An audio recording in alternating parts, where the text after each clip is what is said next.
Hello दोस्तों, मैं हूँ राजवीर प्रताप। आप देख रहे हैं समय ग्रंथ के आधार पर वाल्मीकि ग्रंथ द्वारा लिखी गई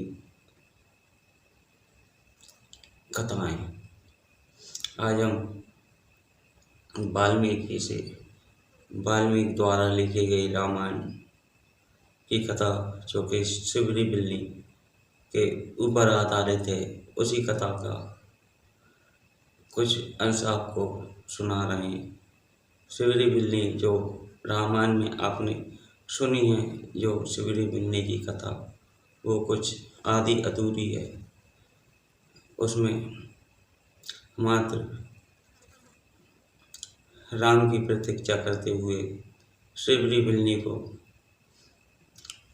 दर्शाया है, लेकिन वास्तव में ये सिबरी बिल्ली श्री राम का दर्शन का इंतजार क्यों कर रही थी, इसी की कथा आज हम वाल्मीकि रामायण या वाल्मीकि ग्रंथ से आपको सुनाने जा रहे हैं। ऋषि बिल्वा की पत्नी सिबरी, जो कि अधिक आयु हो जाने पर उनके कोई बालक नहीं हुआ था, और वे बालक के चक्कर में भगवान से प्रार्थना करती रहती थी। इसी से प्रसन्न होकर धरती माँ ने मुझसे एक बालक,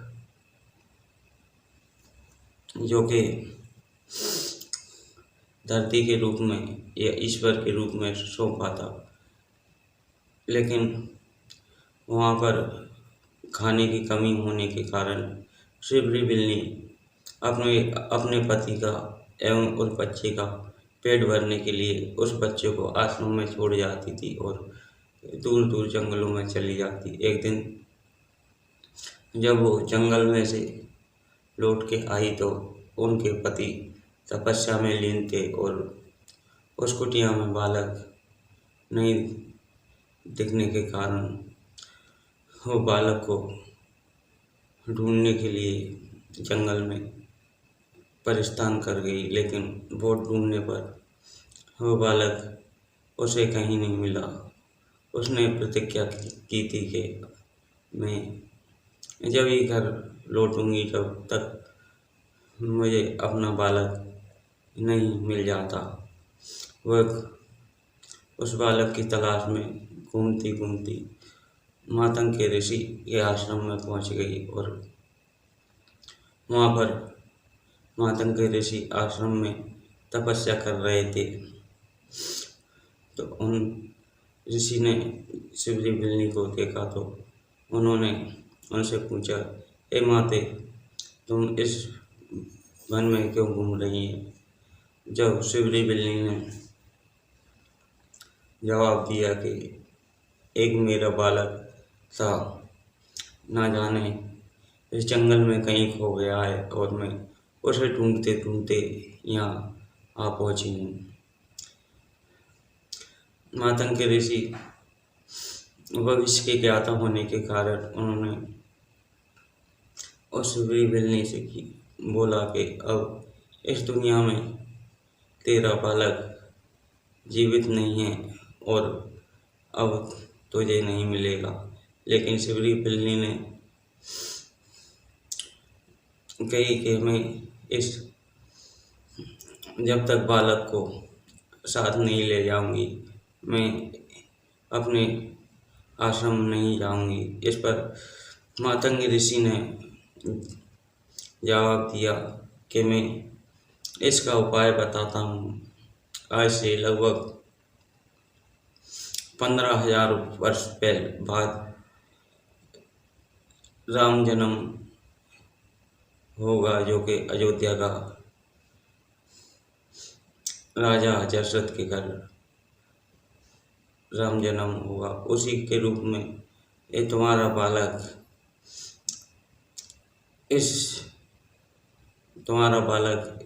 रूप में प्रकट होगा, और वे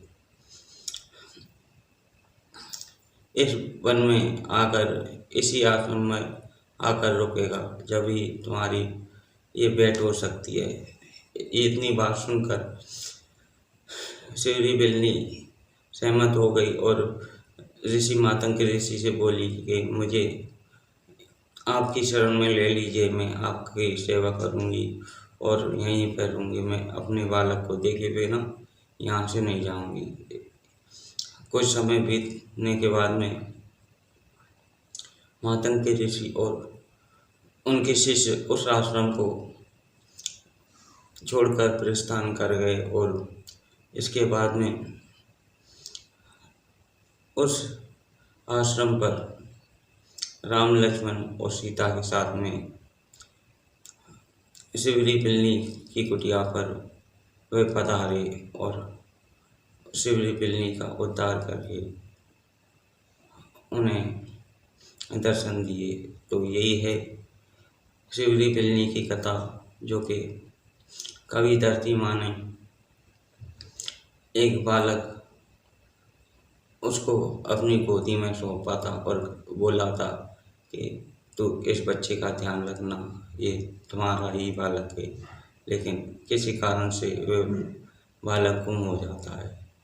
यही कथा थी। शिवरी बिल्ली की कथा से हमें ये ज्ञान मिलता है कि वाकई में ईश्वर किसी माँ से अवतारित नहीं होता, वो तो स्वामी धरती से पैदा होकर मात्र किसी बालक के रूप में रहकर ये लीलाएं करता है और समय पूर्ण होने के बाद में फिर से वे मिट्टी में मिल जाता है या वहाँ से प्रस्थान कर जाता है। इसी के साथ में आप देखते रहिए। नमस्ते। धन्यवाद।